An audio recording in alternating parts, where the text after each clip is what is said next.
আসসালামু আলাইকুম। অষ্টম শ্রেণীর প্রিয় শিক্ষার্থীরা, আশা করি তোমরা ভালো আছো।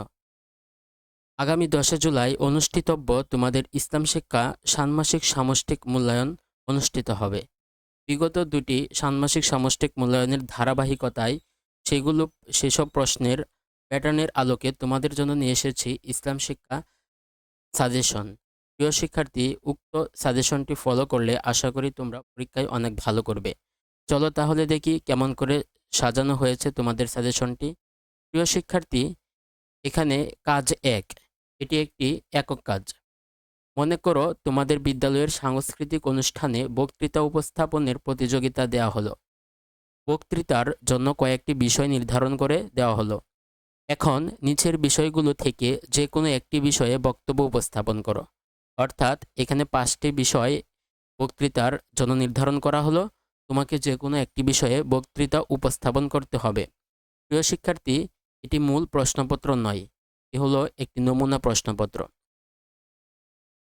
এখানে যে 5টি বিষয় নির্ধারিত হয়েছে সেগুলো হলো কিয়ামতের ধারণা সম্পর্কে আমাদের আকীদা, হাশরের ময়দানে দৃশ্যপট পরিস্থিতি ও মানুষের মানসিক অবস্থা, আমলনামা সম্পর্কে ইসলামী আকীদা, পুনরুত্থান এর উপর প্রকৃত বিশ্বাসী হিসাবে দুনিয়ার জীবনে আমাদের বর্জনীয় কাজ ও আচরণ, শিরক থেকে নিজেকে দূরে রাখার উপায়।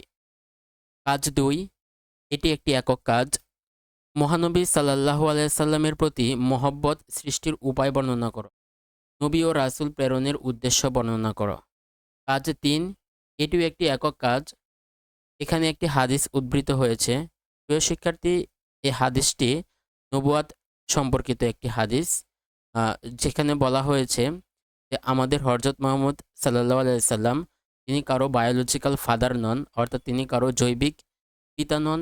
এবং অর্থাৎ এই হাদিসটি দিয়ে বোঝানো হয়েছে যে নবুয়াতের রাস্তা বন্ধ করে দিয়েছেন আল্লাহ রব্বুল আলামিন। প্রিয় শিক্ষার্থী, এই হাদিসটির সংশ্লিষ্ট মর্মার্থ বর্ণনা করতে হবে। এই আয়াত এই আয়াতটি পবিত্র কুরআনের আল আহজাব থেকে নেওয়া হয়েছে। এই আয়াতের বাংলা অনুবাদ এবং মর্মার্থ নিম্নরূপ: মুহাম্মদ তোমাদের পুরুষদের কারো পিতা নন, বরং তিনি আল্লাহর রাসূল এবং নবীদের শেষ নবী। মর্মার্থ: এই আয়াতের মাধ্যমে আল্লাহ তাআলা স্পষ্টভাবে জানিয়ে দিচ্ছেন যে হযরত মুহাম্মদ সাল্লাল্লাহু আলাইহি সাল্লাম কোনো ব্যক্তির জৈবিক পিতা নন, তবে তিনি আল্লাহর রাসূল এবং নবী। পাশাপাশি তিনি নবীদের শেষ নবী হিসেবে প্রেরিত হয়েছেন। কাজ 4, একক কাজ। জোড়ায় ভাগ হয়ে রাসূলগণের প্রতি ঈমান সম্পর্কে একটি প্রতিবেদন তৈরি করো। কাজ 5, এটি একটি দলগত কাজ। সামনে রমজান মাস আসছে, তাই রমজান মাসে আমাদের করণীয় ও বর্জনীয়গুলো নিয়ে একটি পোস্টার তৈরি করো। কাজ 6, একক কাজ। কিয়ামতের পরিচয় দাও। মহাপ্রলয়, পুনরুত্থান ও হাসর সম্পর্কে আলোচনা করে সেগুলো লেখো। কাজ 7, এটিও একটি একক কাজ। তাকদীর কাকে বলে, তাকদীর কেন গুরুত্বপূর্ণ, তাকদীর কয় প্রকার ও কি কি, কোরআন ও হাদিসের আলোকে বর্ণনা করো। কাজ 8, এটি একটি একক কাজ।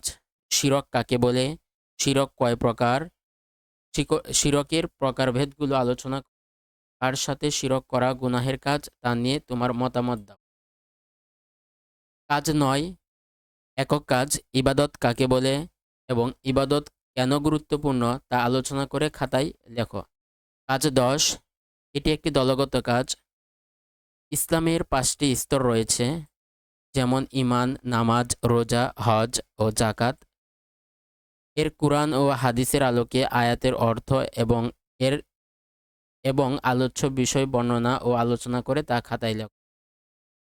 অর্থাৎ ইসলামের 5টি স্তর রয়েছে, সেই 5টি স্তর সম্পর্কে কুরআন ও হাদিসের আলোকে এবং আয়াত উল্লেখ করে তোমাদের বর্ণনা ও আলোচনা লিখতে হবে। প্রিয় শিক্ষার্থী, এই নমুনা প্রশ্নটির উত্তর তৈরি করা হয়েছে। যদি কারো সেই উত্তরটি প্রয়োজন হয় তাহলে কমেন্ট বক্সে যোগাযোগ করবে, আমি উত্তরটি তাকে প্রদান করব। আজকে এই পর্যন্তই। তোমরা ভালো থাকো।